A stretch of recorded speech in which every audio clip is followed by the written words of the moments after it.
Inspector मोरे और Kritika police jeep में बैठे वापस पुलिस स्टेशन जा रहे थे। कृतिका गहरी सोच में दिखाई दे रही थी। I'm still confused. क्यों? मुझे मेरे ही घर में पूरी रात गुजारने वाले इस एक्सपेरिमेंट से आपको कैसे पता चल गया कि ये सब एक गेम है जो कोई मेरे खिलाफ खेल रहा है? इंस्पेक्टर मोरे ने मुस्कुराते हुए कृतिका की तरफ देखा। मैंने ये कब कहा कि कोई और है जो आपके अगेंस्ट गेम खेल रहा है? मैंने तो ये कहा था कि ये गेम कोई भी खेल सकता है। हो सकता है आप पर भी मेरे को पूरा शक है। Are you serious, इंस्पेक्टर मोरे? आप मुझ पर भी शक कर रहे हो? I am the one who has suffered so much. मैं आखिर अपने आप को इतनी तकलीफ में क्यों डालूंगी? मैं पागल नहीं हूं। प्लीज लॉजिकली सोचिए। बारिश थमी हुई थी। सुबह के 5 बज रहे थे। आसपास बस अंधेरा ही अंधेरा था। ऐसा काला अंधेरा जो कि सुबह होने के कुछ समय पहले होता है। जीप के शीशे नीचे थे और कृतिका को बेहद ठंड महसूस हो रही थी। इंस्पेक्टर मोरे ने देखा कि वो ठंड के मारे अपनी बाहों को अपने हाथों से मल रही थी। इंस्पेक्टर मोरे ने जीप के शीशे ऊपर चढ़ा दिए। सोचने की बात है, रितेश और दगड़ू दोनों मर चुके हैं। सब जानते हैं कि दगड़ू को आपने मारा है, और जब रितेश मरा तो सिर्फ आप ही थी जो उसके साथ थी। और तो और आपके हस्बैंड को मारने का इल्जाम भी आप पर लगा था। ऐसा है कि आप पर शक ना करने का कोई कारण भी तो नहीं है मेरे पास। आप एक चीज भूल रहे हैं इंस्पेक्टर मोरे, मोटिव। मेरे पास मोटिव नहीं है। जीप एक पानी के बड़े से गड्ढे से गुजरी। सॉरी, वो गड्ढा मुझे दिखा नहीं। देखिए, अपने हस्बैंड को मारने के लिए बीवी के पास कई मोटिव हो सकते हैं। जेलसी, आपसी झगड़े, हस्बैंड का उसे शारीरिक तौर पे परेशान करना या उसके साथ जबरदस्ती करना, प्रॉपर्टी, इंश्योरेंस। कृतिका ने इंस्पेक्टर मोरे की बात काट दी। इंस्पेक्टर, ये केस मैं जीत गई हूँ। I was proven not guilty. Husband को मारने के बाद आपको इंश्योरेंस के कितने पैसे मिले थे? मैंने सुना है कि लगभग 50 लाख मिले थे। कृतिका ने हैरानी से इंस्पेक्टर की तरफ देखा। ओह गॉड, मुझे लग रहा है कि आपने डिसाइड ही कर लिया है कि मैंने ही अपने हस्बैंड को मारा था। मैंने कुछ डिसाइड नहीं किया। आपने मोटिव की बात की, मैं तो बस आपको करेक्ट कर रहा था। कृतिका के चेहरे पर उदासी अब साफ झलक रही थी। उसने अब अपनी नजरें खिड़की के बाहर टिका ली। मुझे इस बारे में और बात नहीं करनी है। अगले 20 मिनटों में वो दोबारा पुलिस स्टेशन पहुंच चुके थे। कृतिका मैडम, एक बात बोलूं? अगर आप कातिल नहीं हो तो आप बिंदास हो जाओ। मेरा आपसे इतना प्रॉमिस है कि सच तो मैं पता करके ही रहूंगा।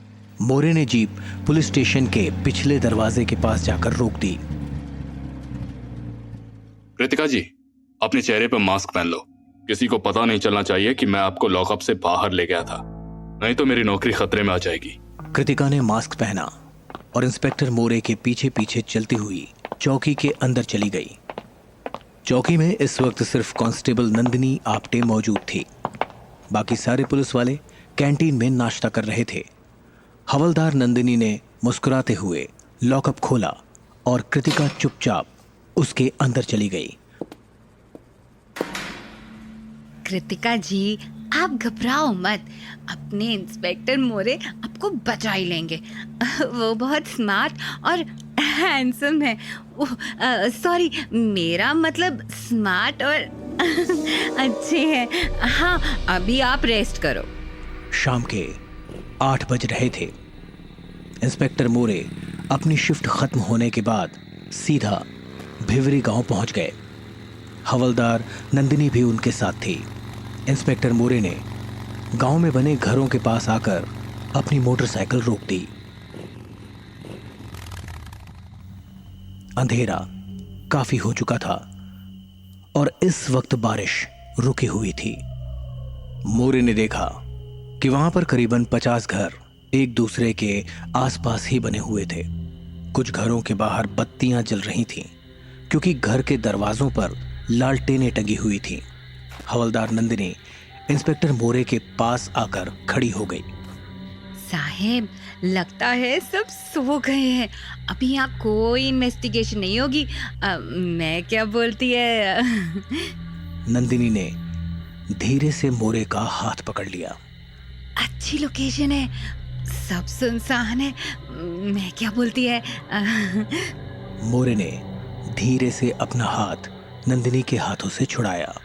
नंदिनी, प्लीज खुद को कंट्रोल करो।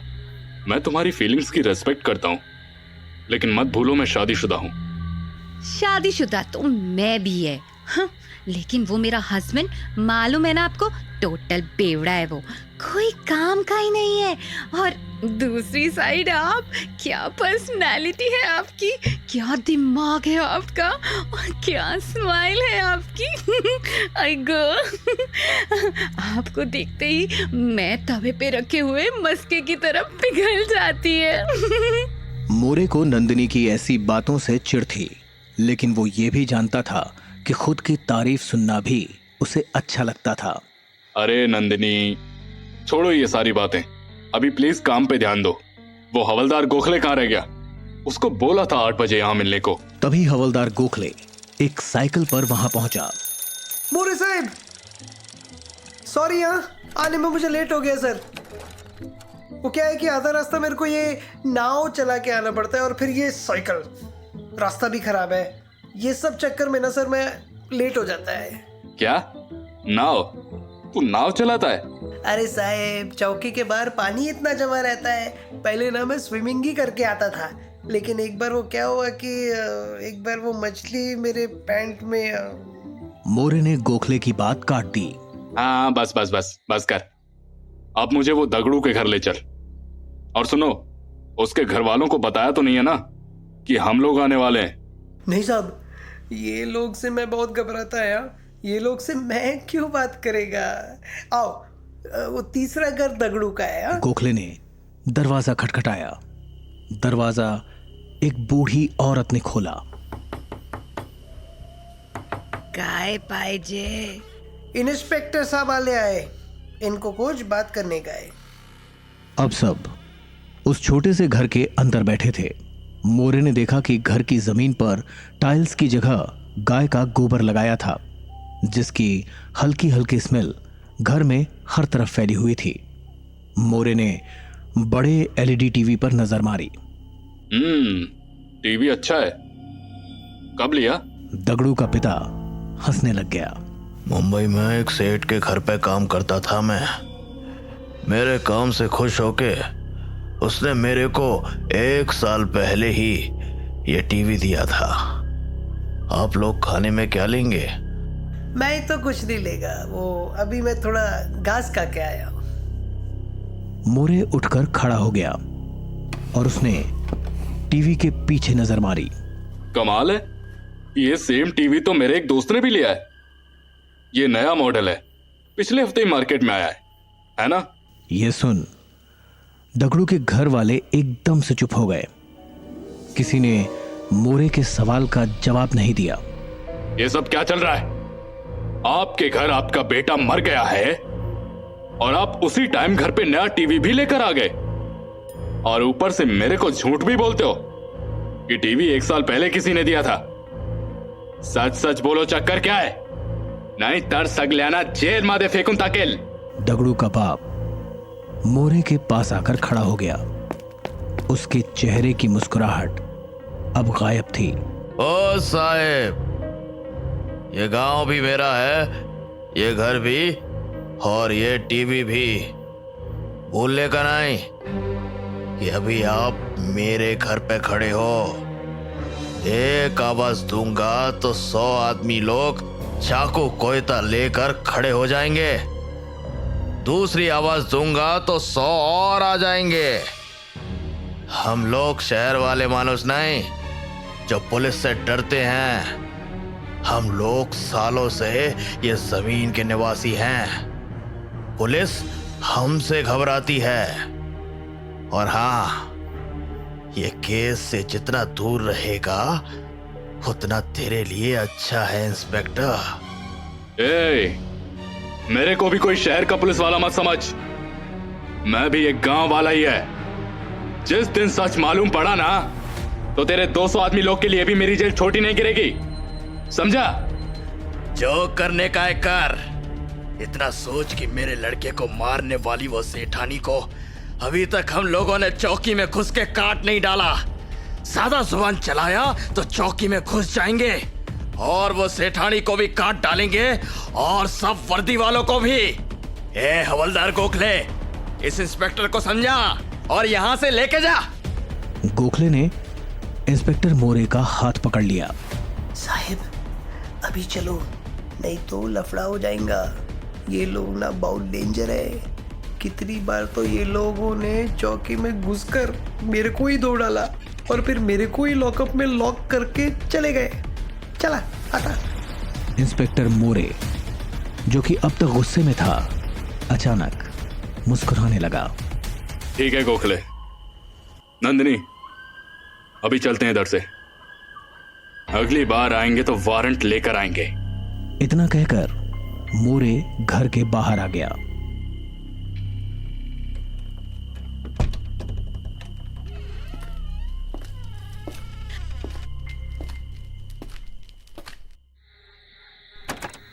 मोटरसाइकिल पर बैठते ही नंदिनी ने मोरे के कंधे पर हाथ रखा। आपने अरेस्ट वारंट तो बोल दिया, लेकिन अरेस्ट वारंट का कारण क्या बताएंगे? नया टीवी लेने के लिए अरेस्ट वारंट थोड़ी ना बना सकते हैं। मोरे ने मोटरसाइकिल ऑन की। नहीं, झूठ बोलने के लिए। क्या झूठ? इनका बेटा दगड़ू मरा नहीं, जिंदा है। अगले दिन सुबह 7 बजे पुलिस स्टेशन में चहल पहल मची हुई थी। पास ही में रहने वाली किसी औरत के घर रात में चोरी हुई थी। नंदिनी पुलिस रिपोर्ट लिख रही थी और इंस्पेक्टर मोरे भी पास ही में खड़ा था। लॉकअप में खड़ी कृतिका मोरे को गौर से ऑब्जर्व कर रही थी। मोरे मुस्कुराते हुए बड़े शांत तरीके से उस औरत की बातें सुन रहा था। अचानक मोरे की नजरें कृतिका से मिली। कृतिका ने एकदम से मोरे से नजर चुरा ली। मोरे लॉकअप के पास चलकर आया। क्या बात है कृतिका मैडम, आपको मुझसे कोई बात करनी थी क्या? वो मैंने सुना आप कल भिवरी गए थे, कुछ नया पता लगा आपको? मोरे ने आसपास देखा और फिर लॉकअप की सलाखों के थोड़ा और करीब आ गया। अगर आप बेकसूर हो तो मान लो, कोर्ट की अगली डेट में आप लॉकअप के बाहर होंगी, प्रॉमिस। मोरे को लगा था कि ये सुन कृतिका के चेहरे पर खुशी झलकेगी, लेकिन वो अब भी काफी परेशान दिखाई दे रही थी। और अगर मैं बेकसूर नहीं हुई तो फिर क्या, मुझे फांसी हो जाएगी? मोरे एकटक कृतिका को देखते रहा और फिर वो मुस्कुराता हुआ दोबारा अपने डेस्क पर चला गया। हताश सी दिखाई दे रही कृतिका सलाखों पर सर रखकर खड़ी हो गई। रात के 9 बजे इंस्पेक्टर मोरे दोबारा से भिवरी गांव में पहुंचा। उसने अपनी बाइक गांव के घरों से काफी दूर पार्क कर दी थी। वो नहीं चाहता था कि किसी को उसके वहां होने के बारे में पता चले। सिविल ड्रेस पहने हुए मोरे घरों के पिछले हिस्से की तरफ बढ़ा। तभी तेज बारिश होने लग गई। वो अपना छाता बाइक पर ही छोड़ आया था। वो बुरी तरह से भीग रहा था, लेकिन उसे पता था कि ये समय रुकने का नहीं था। फिर कीचड़ में चलते हुए मोरे अचानक फिसलकर गिर गया। मोरे के पूरे कपड़े कीचड़ से लथपथ हो चुके थे। उसके चेहरे पर भी कीचड़ लग चुका था। मोरे जैसे तैसे दोबारा अपने पैरों पर खड़ा हुआ। धीरे धीरे चलता हुआ वो शुरू से तीसरे घर के पीछे पहुंच गया, जो कि दगड़ू का घर था। मोरे के ठीक सामने अब एक खिड़की थी। उसे पता था कि वो खिड़की घर के बाथरूम की थी। बाथरूम की लाइट बंद थी, यानी फिलहाल बाथरूम में कोई नहीं था। मोरे ने बाथरूम की खिड़की को हल्के से धक्का मारा और खिड़की जरा सी खुल गई। मोरे जानता था कि अब उसे सिर्फ इंतजार करना था, लेकिन लगातार हो रही बारिश और तेज ठंडी हवाओं ने उसका वहां रुकना नामुमकिन कर दिया था। ठंड के मारे उसका शरीर अब कांपने लग गया था। फिर करीबन 5 मिनट बाद बाथरूम की लाइट ऑन हुई। बाथरूम में एक जवान लड़की आई। मोरे जानता था कि वो दगड़ू की बहन थी। वो एकदम से पलट गया और उसने खिड़की की तरफ अपनी पीठ कर ली, लेकिन जैसे ही वो मुड़ा, उसने पाया कि उसके सामने 2 आदमी खड़े उसे घूर रहे थे। एक दगड़ू का बाप और दूसरा खुद दगड़ू। बाथरूम की खुली खिड़की से आती रोशनी उन दोनों के चेहरे पर पड़ रही थी। दोनों की आंखें गुस्से से लाल थी। दगड़ू, मैं जानता था कि तू जिंदा है। साले हरामी, हमारे घर के बाथरूम में झांकता है, हमारी लड़कियों को नहाते हुए देखता है। इससे पहले कि मोरे जवाब दे पाता, उसने देखा कि उन दोनों के पीछे करीबन 50 और लोग हाथ में चाकू और कोयते लेकर खड़े थे। मोरे ने अपनी पिस्टल बाहर निकाली।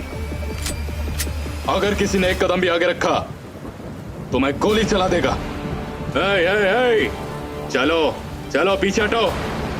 लेकिन तगड़ू ने एक ही झटके में मोरे के हाथों से उसकी पिस्टल छीन ली और उस पर तान दी। जमाइला, मेरे बाप ने बोला था कि ये केस में मत उलझ, लेकिन तूने नहीं सुना। अभी तो तुझे मरना ही पड़ेगा साला कुत्रिया।